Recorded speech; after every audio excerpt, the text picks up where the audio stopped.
পরিশেষে আমরা জনাব ওয়াসিফুল ইসলাম সাহেব সহ সাদ অনুসারী ভাইদের আবারও উদাত্ত আহ্বান জানাচ্ছি, আসুন সত্যের দিকে ফিরে আসুন, ইসলামের শান্তির পথে ফিরে আসুন, নবীর সমালোচনাকারীকে বর্জন করুন, কোরআন হাদিসের অপব্যাখ্যাকারীকে পরিত্যাগ করুন, নিজেকে নিজে আমির ঘোষণাকারীকে ছেড়ে দিন। বিতর্কের ঊর্ধ্বে যে সমস্ত ওলামা মুরব্বিগণ তবলিগের কাজ পরিচালনা করছেন, তাদের তত্ত্বাবধানে দাওয়াত তবলিগের এই মহান সুন্দর মেহনতের ছায়াতলে শরিক হন।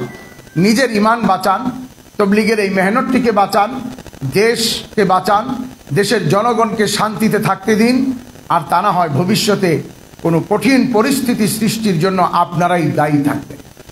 সকলকে আন্তরিকভাবে ধন্যবাদ। এর সাথে আমাদের কয়েকটি দাবিগুলি হচ্ছে, সুতরাং সাদপন্থী খুনিদের পবিত্র ইজতেমা ময়দানে ইজতেমার নামে ভণ্ডামি করার সুযোগ না দেওয়ার জোর দাবি জানাচ্ছি। 2, টঙ্গীর হত্যাকাণ্ডে জড়িত আসামিদের আগাম জামিন দেওয়ার জন্য তৌহিদি জনতা নিন্দা ও ক্ষোভ প্রকাশ করেছে। তাদের যে আগাম জামিন দেওয়া হয়েছে, আমরা সহ জাতি এটার বিরুদ্ধে নিন্দা প্রকাশ করেছে। সাথে সাথে দ্রুততম সময়ের মধ্যে তাদের জামিন বাতিল করে পলাতক খুনিদের গ্রেফতার ও গ্রেফতারকৃতদের সর্বোচ্চ শাস্তির আওতায় আনার জোর দাবি জানানো হচ্ছে। অন্যথায় আমরা দেশপ্রেমিক জনতা কোনো অনাকাঙ্ক্ষিত ঘটনার জন্য দায়িত্ব নিতে প্রস্তুত নই।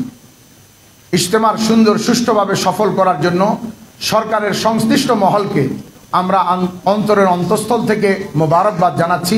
পাশাপাশি আমরা দেশের শান্তি শৃঙ্খলার জন্য সরকারের সহযোগী হওয়ার জন্য প্রস্তুত রয়েছি।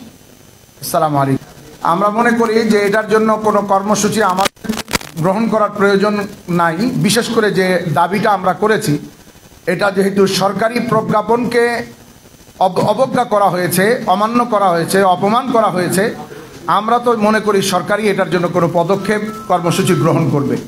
আপাতত আমাদের এটার উপরে কোনো কর্মসূচি গ্রহণ করার পদক্ষেপ নেই।